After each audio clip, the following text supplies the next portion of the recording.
Vaina chuan ukulele a lesson thar kan zir ho lenga vaina kan zir ho le tur chu Lalsangliana Hmangaihna Runthlak ti hlasakha ukulele a Perhdan kan zir ho wanga helai ka po first fret a karon vuanga chuan G in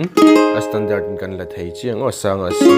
aniama di ti pon kan hmet theya ti pon kan hmet theya kan kuta te dau ni chuan he ting pon kan hmet theya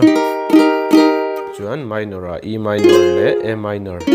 chuan B minor kan hmang bokanga D7 hi kan hmang tel bokanga chuan a hnuwa khana ki ron sana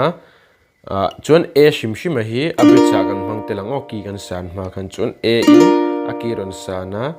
asanga D aniama E minor a hian B minor le heta C sharp minor hi kan hmangang chuan strumming pattern a hianin abritsa second line ti lawa kha chuan hemi pattern ni kan hmang char charang down up down up down up down up down down up ti kha down up down up down up down up down down up down up down kami pattern ka chord khata vai kha deuh zela kalang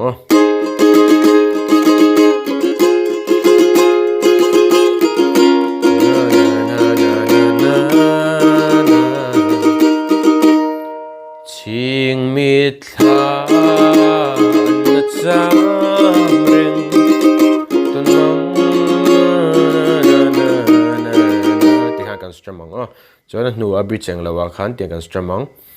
hun na liam pui to sia ti lai vela han mo down down down up ti ha kan strum hun na liam pui to down down down up chuan hnuwa strumming pattern line ching mit tha na cham reng ton sanga di ton mang ram theng ka di te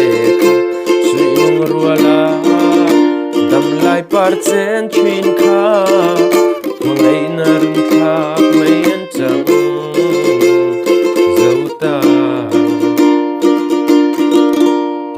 lapum pui chu kan strum hala nen karon play mil lenga uluk da vinilo ngai thlale don nia